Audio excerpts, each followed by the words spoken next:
हाँ तो प्यारे बच्चों, आई होप कि आप लोग अच्छे होंगे और अपने एग्ज़ाम की तैयारी दिल लगाकर कर रहे होंगे। तो चलिए, मैं लेकर आया हूँ साइंस का मॉडल पेपर दूसरा का। आज दूसरा क्लास है। इससे पहले मैं एक क्लास करवा चुका हूँ। अगर आप नहीं देखे हैं तो उसे देख लीजिएगा। ये काफ़ी मोस्ट विवियस ऑब्जेक्टिव चुन कर लाया हूँ। तो चलिए देखते हैं, निम्नलिखित कारकों में से कौन सूखे के लिए जिम्मेदार है। निम्नलिखित कारकों में से कौन सूखे के लिए जिम्मेदार है। इसका आंसर हो जाएगा सी, वर्षा की कमी। वर्षा की कमी, इसका आंसर हो जाएगा सी।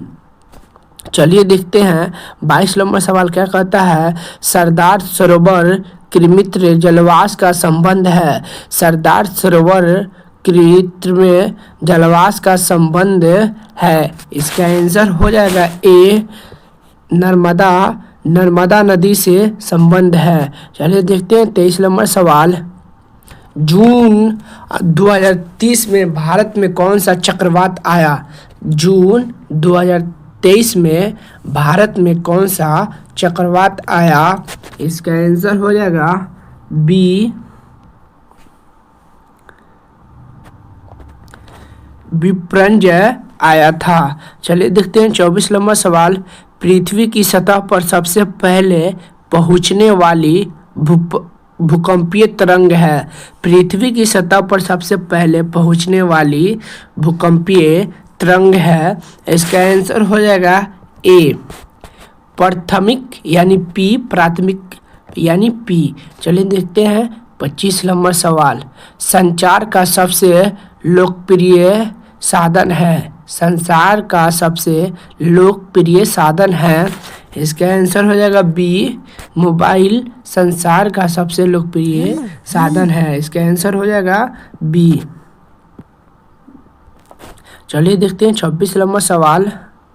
कोलकाता कॉरपोरेशन एक्ट किसके शासनकाल में पारित हुआ। कोलकाता कॉरपोरेशन एक्ट किसके शासनकाल में पारित हुआ था। इसका आंसर हो जाएगा ए, लॉर्ड कर्जन के शासनकाल में पारित हुआ था। लॉर्ड कर्जन, इसका आंसर हो जाएगा ए। चलिए देखते हैं 27 नंबर सवाल। यूरोप में राष्ट्रवाद की शुरुआत कहाँ से हुई।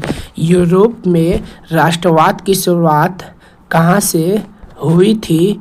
इसका आंसर हो जाएगा ए, फ्रांस से यूरोप में राष्ट्रवाद की शुरुआत हुई थी। चलिए देखते हैं 28 नंबर सवाल।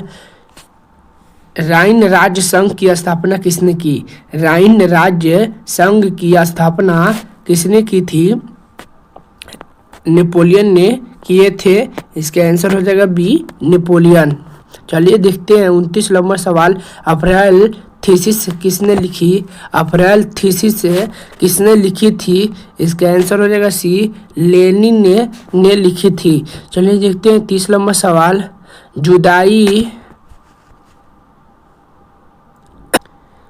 खुदाई खिदमत तागर का गठन किसने की। खुदाई खिदमत तागर का गठन किसने की थी। 30 का आंसर हो जाएगा बी, खान अब्दुल गफ्फार खां। खान अब्दुल गफ्फार खां। चलिए देखते हैं 31 नंबर सवाल। लाला हरदयाल ने इनमें से किसकी स्थापना की। लाला हरदयाल ने इनमें से किसकी स्थापना की। गद्दार पार्टी की स्थापना किए थे लाला हरदयाल ने। चलिए देखते हैं 32 नंबर सवाल। समाजवादी गुट का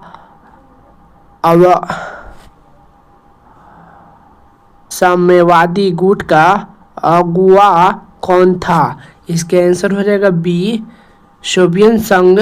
इसका आंसर हो जाएगा बी, सोवियत संघ था। चलिए देखते हैं 33 नंबर सवाल। इनमें से क्या मार्टिन लूथर की कृतिक है। मार्टिन लूथर की कृमित्र है। इसका आंसर हो जाएगा सी, पांचवें थीसिस से थे। इसका आंसर हो जाएगा सी। चलिए देखते हैं 34 नंबर सवाल। बंगाल गजट का प्रकाशन किसने किया। बंगाल गजट का प्रकाशन किसने किया था। इसका आंसर हो जाएगा ए, हिक्की। इसका आंसर हो जाएगा ए, जेम्स ए हिक्की। चलिए देखते हैं 34 नंबर सवाल। बंगाल गजट का प्रकाशन किसने किया? बंगाल गजट का प्रकाशन किसने किया था? जेम्स ए हिक्की ने किया था। चलिए देखते हैं 35 नंबर सवाल। यूनान इनमें से किस देश के अधीन था? यूनान इनमें से किस देश के अधीन था? इसका आंसर हो जाएगा डी, तुर्की के अधीन था यूनान। चलिए देखते हैं 37 नंबर सवाल क्या कहता है। 36 नंबर सवाल क्या कहता है? नमक कानून तोड़ने के लिए गांधी जी ने कौन सा स्थान चुना? नमक कानून तोड़ने के लिए गांधी जी ने कौन सा स्थान चुना था? इसके आंसर हो जाएगा सी, डांडी। इसके आंसर हो जाएगा सी, डांडी स्थान चुने थे। पहले देखते हैं 27 नंबर सवाल आपको क्या कहता है। 37 नंबर सवाल समाजवादियों की बाइबल किसे कहा जाता है? समाजवादियों के बाइबल दास कैपिटल को कहा जाता है। चलिए देखते हैं 38 नंबर सवाल। एक स्वतंत्र राष्ट्र के रूप में सिंगापुर का उदय किस वर्ष हुआ था? एक स्वतंत्र राष्ट्र के रूप में सिंगापुर का उदय किस वर्ष हुआ था? इसका आंसर हो जाएगा बी, 1965 ईस्वी में हुआ था। चलिए देखते हैं 39 नंबर सवाल। वियना कांग्रेस में कौन राष्ट्र सम्मिलित नहीं था? वियना कांग्रेस में कौन राष्ट्र सम्मिलित नहीं था? इसका आंसर हो जाएगा बी, जर्मनी नहीं था। चलिए देखते हैं आखिरी सवाल क्या कहता है।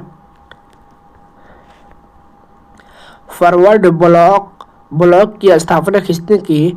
फॉरवर्ड ब्लॉक की स्थापना किसने की थी? सुभाष चंद्र बोस ने किए थे। अगर आप मेरे चैनल पे नए हैं तो मेरे चैनल को सब्सक्राइब करके बेल आइकन को ऑन कर दें।